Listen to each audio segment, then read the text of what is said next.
Hello, hello, bienvenue à un autre épisode du Balado à tes côtés. Ici Jamie Damac. Je suis vraiment contente de te retrouver cette semaine pour faire suite à mon balado de la semaine dernière qui, ma foi, a eu quand même beaucoup de réactions, beaucoup d'écoutes. Puis je suis vraiment contente parce que j'ai été interpellée d'aborder ce sujet de transition dans la maternité, soit celle où nos enfants deviennent de jeunes adultes et décident de quitter le nid ou décident d'aller étudier ailleurs. Ce moment où il y a un changement, où il y a une grande transition.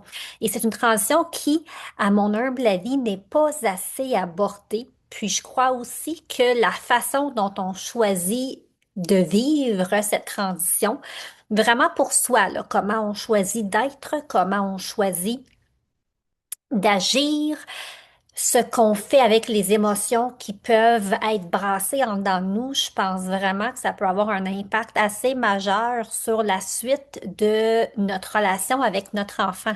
Et donc, j'ai comme une mission maintenant d'aborder le sujet, de partager ce que j'ai appris, de partager mon histoire, parce que veux pas, ça fait 2 fois que je vis cette transition en dedans de 5 mois. Alors, voilà, je veux vraiment mettre une lumière là-dessus, puis à ma façon aider et accompagner les femmes parce on n'a pas besoin de vivre ça seul. Pourtant, j'ai l'impression d'être seule au monde à vivre ça, mais à force d'en parler, je réalise que non, on est quand même, ben, on va tout passer par là à un moment donné, n'est-ce pas? Puis c'est vraiment puissant parce que j'ai partagé quelque chose sur Instagram et sur Facebook, un reel que j'ai fait avec des pensées du moment. Et puis, il y a quelqu'un qui m'a écrit sur ma publication anglophone, puis j'ai tellement trouvé ça bon. Elle disait, c'est comme si on travaille toute notre vie de maman à donner des ailes à nos enfants et quand nos enfants s'envolent avec confiance et s'envolent et prennent leur envol, nous, on se sent, c'est un peu bittersweet. Puis c'est tellement ça, tu sais, toute notre vie avec nos enfants, on veut leur donner leurs propres ailes. Puis là, quand c'est le temps de quitter le nid, ouf, tu sais, ça vient nous chercher. Donc, cette semaine, je veux te parler d'une décision que j'ai prise parce que je vais avouer, là, je vais l'avouer, j'avais un peu ma tête dans le sable, tu sais, je savais que la date de son déménagement arrivait, mais c'est comme si j'avais pas vraiment saisi. Puis c'est quand j'étais dans l'avion la semaine passée que, puis en fait, le matin même, je me suis réveillée, puis là, j'ai commencé à, tu sais, processer, puis là, dans l'avion, oh, puis là, j'ai écrit mon texte que j'avais pas envie de revenir à la maison, je voulais pas revenir à la maison parce que revenir à la maison m'amenait à faire face à la réalité que Phil déménageait et que c'était ma dernière semaine avec lui en tant que maman, comme, comme j'ai toujours connu mon rôle de mère, tu sais, c'est d'avoir un enfant à la maison, puis d'avoir ce rôle-là et cette proximité-là. Euh, ouf, je dois t'avouer que là, je suis partie.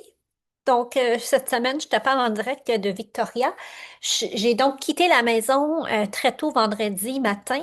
Et puis, je sais quand je vais revenir, ben, il sera pas là. Puis, tu sais, ouf, je réalise que j'ai encore des émotions à sortir, laisser aller.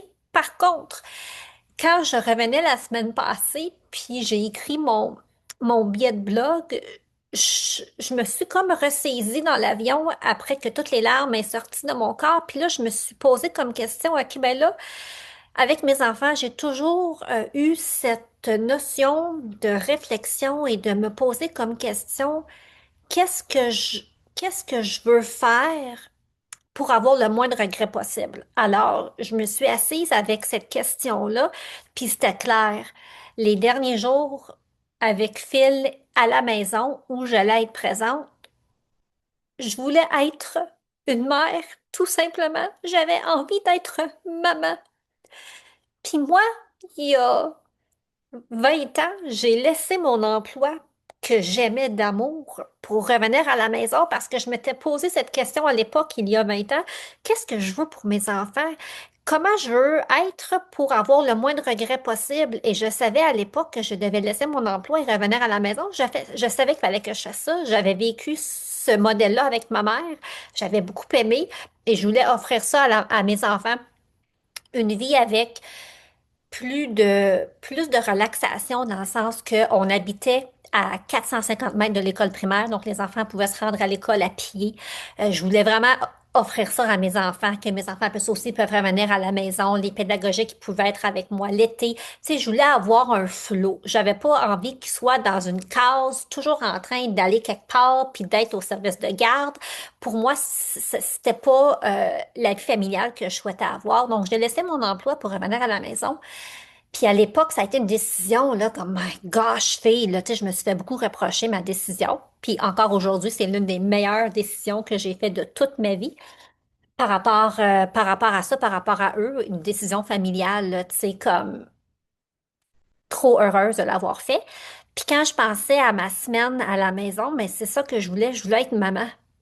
La semaine passée, oui, j'avais quelques trucs à faire pour le travail, mais j'avais envie d'être maman. J'avais envie d'aider à préparer son trousseau. Fait que je suis allée faire des commissions. Puis tu sais, comme dans le bon vieux temps, quand je prenais une avant midi par semaine pour aller faire des commissions, ben, j'ai fait ça. Puis là, ben là, j'étais allée au Costco, puis j'étais allée au Walmart, puis j'étais allée à plein d'endroits pour lui acheter des petites choses pour l'aider avec son trousseau. Après ça, je lui ai demandé, OK, ben là, tu sais, c'est ma dernière semaine à la maison, là, fais-moi ta liste de repas que tu aimerais ça que je te fasse. Fait que là, j'ai cuisiné tous ses repas préférés dans la semaine. On est allé souper chez ma mère. Donc, on a eu une soirée avec ma mère. Après ça, on est allé magasiner une soirée pour acheter sa literie, puis, tu sais, magasiner les tables. Tu sais, j'avais envie juste d'être là, d'être sa mère. Et ça a été vraiment une belle, belle, belle semaine. Puis, tu sais, quelque chose que je fais depuis toujours, depuis que j'ai mes enfants, puis j'ai commencé à voyager pour le travail. Je laisse des petites notes, des petites post-it, là, tu sais, que j'écris des petites notes, puis tu sais, j'en laisse partout. Alors, tu sais, avant de partir, j'en ai écrit, puis j'en ai caché un peu dans son trousseau. Puis là, je me suis dit, quand il va déménager, ben, il va pouvoir recevoir des petits mots de ma part, cachés. Puis, j'ai vraiment vécu une semaine dans la gratitude. J'ai quasiment pas pleuré, là. Il y a peut-être un ou deux moments où j'ai senti les émotions monter. Puis je te dirais même que cette semaine-là où j'ai vraiment été maman nous a amené vraiment à avoir des discussions assez enrichissantes. Il y a un soir, on a eu une discussion là, très franche, les trois. Puis, je pense que c'est vraiment le fait que j'étais ultra présente qu'on a pu avoir cette belle discussion en ouverture. Puis, je pense que ça l'a fait du bien à tout le monde parce que veut pas, on vit tout ça différemment. C'est une transition pour tout le monde, veut pas. Et donc, ça a été vraiment, vraiment le fun, de pouvoir vivre cette soirée-là, même si elle était riche en émotions. Je pense que c'était une discussion nécessaire.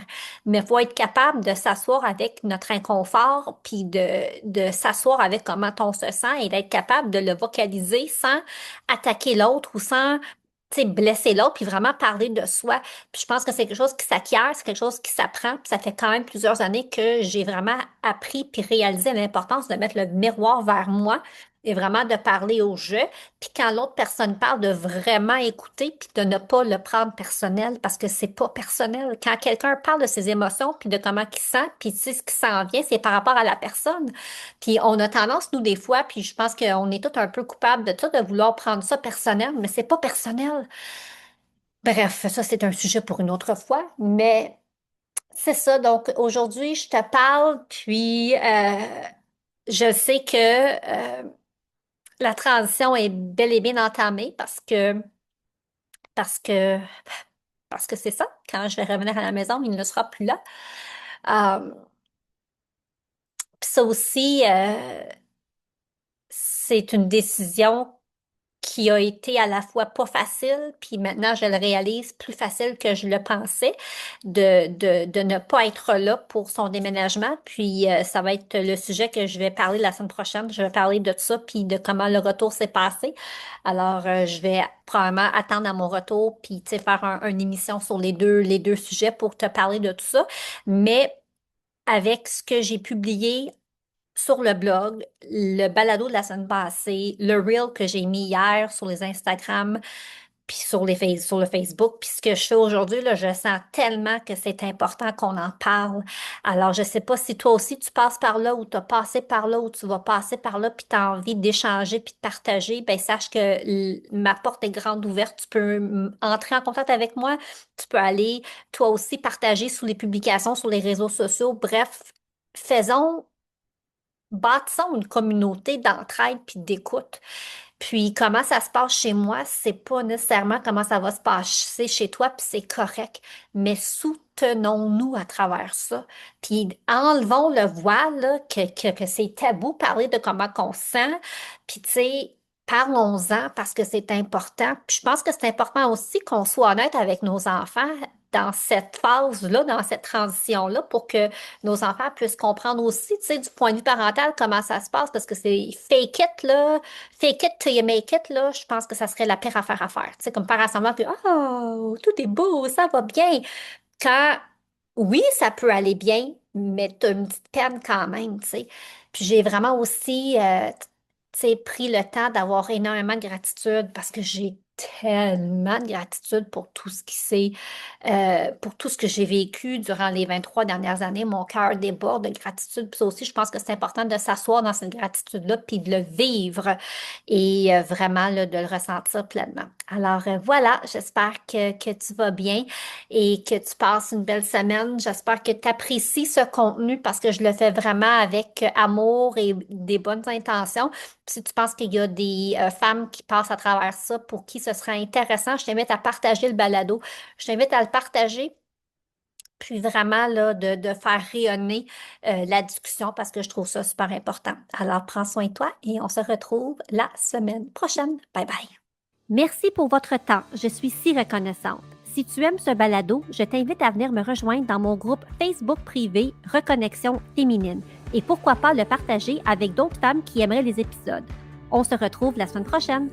Ce podcast est destiné à des fins d'information uniquement et ne doit pas être considéré comme des conseils santé, médicaux, commerciaux, professionnels ou autres. Faites toujours vos propres recherches et consultez des professionnels avant de prendre des décisions.